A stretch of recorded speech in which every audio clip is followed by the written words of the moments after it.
Obrigado, Sr. Presidente. O Sr. Secretário de Estado há pouco acabou por não responder às minhas perguntas concretas sobre as tais poupanças de 85 milhões de euros que aqui afirmou. E eu pedi-lhe uma informação concreta sobre isso, relativamente às alterações que estão na base desse número. Porque, de facto, há aqui uma situação que é preciso esclarecer, porque o Dr. Pedro Gonçalves, que esteve aqui ontem, disse que a maior parte destas medidas é impossível quantificar e apurar o resultado concreto que vão trazer, que poderiam trazer e que podem trazer. Há perdas de receitas que resultam de serviços que deixam de ser feitos, há cortes que têm implicações a outro nível e, portanto, estes 85 milhões têm a ver com o quê? É a primeira vez que aparece aqui este valor e eu gostava que explicasse melhor, inclusivamente, se nós não podemos estar a correr o risco de haver situações e medidas previstas pelo Governo que poderão trazer resultado líquido negativo. E eu há pouco citei carreiras, serviços suburbanos da Carris que têm lucro para a empresa. E, portanto, esta situação de que eu destaquei, o 36 e o 53 da Carris, para Odivelas e para a Almada, em que só a ligação para o Centro-Sul em Almada dá €500 mil de lucro para a Carris. A pergunta, penso que é legítima. Vão aumentar a oferta aqui? Vão reforçar a oferta ou vão diminuir? São análises que importa fazer.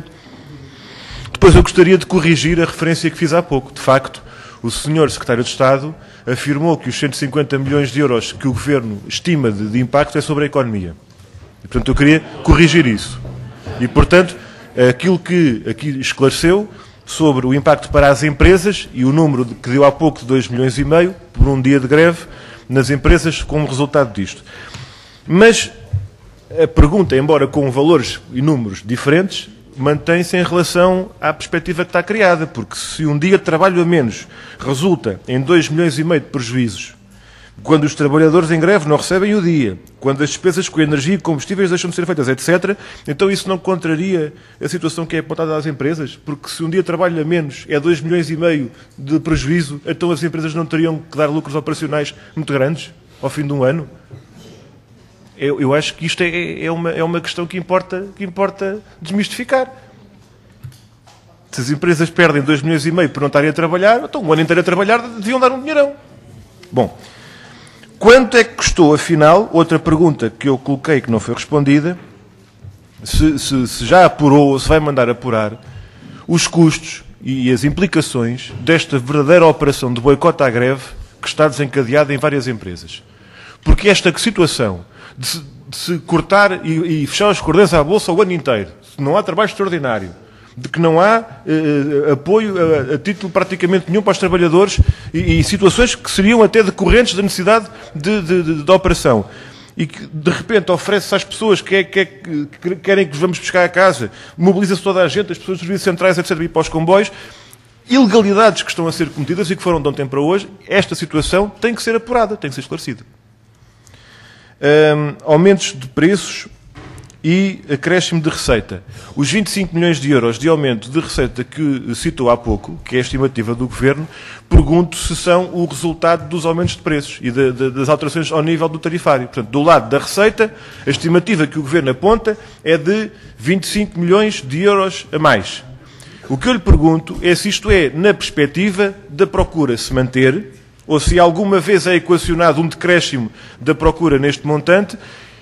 E desta forma pergunto assim, se este esforço brutal que está a ser exigido às pessoas, aumentos muito significativos do preço dos transportes, uma penalização tremenda sobre aqueles que não têm outra forma sequer de ir trabalhar ou estudar, porque até há pessoas que podem ter carro que chegam à conclusão, e não são poucas, que é mais barato levar todos no carro do que ir cada um com o seu passe, que é cada vez mais caro.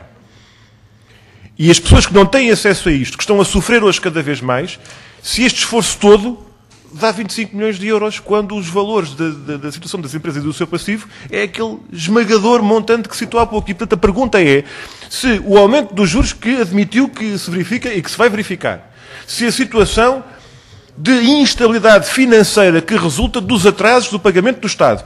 E a esse propósito, já uma vez lhe perguntei, e volto a perguntar, Sr. Secretário de Estado, para que é que serve um artigo do Orçamento de Estado, que é o artigo 85, que prevê que as compensações às empresas pagas pelo Estado de 2012 podem ser pagas até fevereiro de 2013.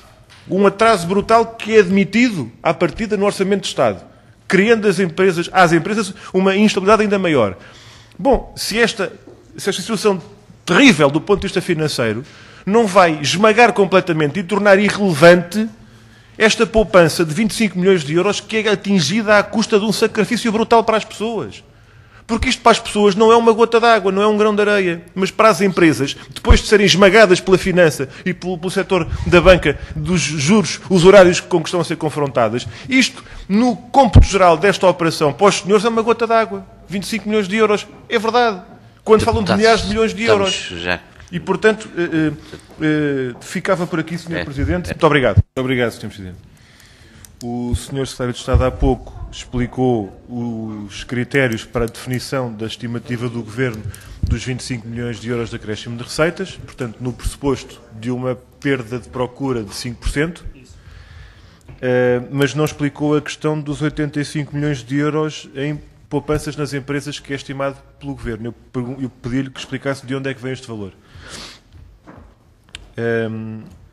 Depois, sobre a dívida das empresas e a dívida pública, antes disso, a questão do equilíbrio operacional, que apontou como objetivo do Governo para dezembro de 2012, em dezembro de 2012 atingir esse equilíbrio e a partir de janeiro de 2013 funcionar em equilíbrio orçamental. Eu pergunto se este equilíbrio orçamental é com indemnizações compensatórias ou sem, e em que medida? Porque indemnização compensatória não é receita extraordinária, não é outra coisa qualquer e é integrado na atividade operacional das empresas e, portanto, se considerássemos já hoje que o Estado cumprisse uma política criteriosa de financiamento público à atividade operacional, esse equilíbrio orçamental já podia ter sido atingido há muito tempo, porque eu já demonstrei aqui em reuniões convosco que as empresas públicas portuguesas de transportes estão na primeira linha da Europa em equilíbrio operacional. Não há, é aquelas que dão lucro só com as bilheteiras. Isso não existe na Europa. Pronto. Portanto, esta questão é muito importante para que não estejamos aqui a confundir as pessoas sobre o que é a atividade operacional das empresas e a sua sustentabilidade. Porque sustentabilidade é um conceito que às vezes é muito mal utilizado. Depois, sobre a repartição de receitas. Eu gostava de perguntar, relativamente ao documento final de avaliação das propostas do grupo de trabalho que nomeou, há uma frase que diz a alteração das receitas, a alteração das regras de distribuição das receitas de espaços intermodais é necessária para corrigir uma distorção que vigora há décadas em prejuízo dos operadores privados. E isto é uma gralha. Pronto. Então, é uma gralha, ainda bem, que isto era mal demais para ser verdade. Ainda bem que é uma gralha. É em prejuízo dos operadores públicos. Sim, senhor. Isso é muito importante esclarecer. E agora, a última questão que tem a ver com a dívida das empresas e dívida pública. Quando fala em gerir como um só esta questão e não de uma forma isolada, eu pergunto se isto significa que o Estado engloba no problema do saneamento financeiro a integração da dívida das empresas em termos de dívida pública e se isso é assim, a partir de quando é que as empresas deixam de pagar o serviço de dívida repercutido nos seus orçamentos? Porque esta é uma questão fundamental, porque há várias empresas que pagam mais em juros do que pagam em salários. E, portanto, se esta questão do saneamento financeiro vai ou não avançar e vai deixar de ser colocado às empresas a sobrecarga de uma opção política que foi responsabilidade dos vários governos. Muito obrigado.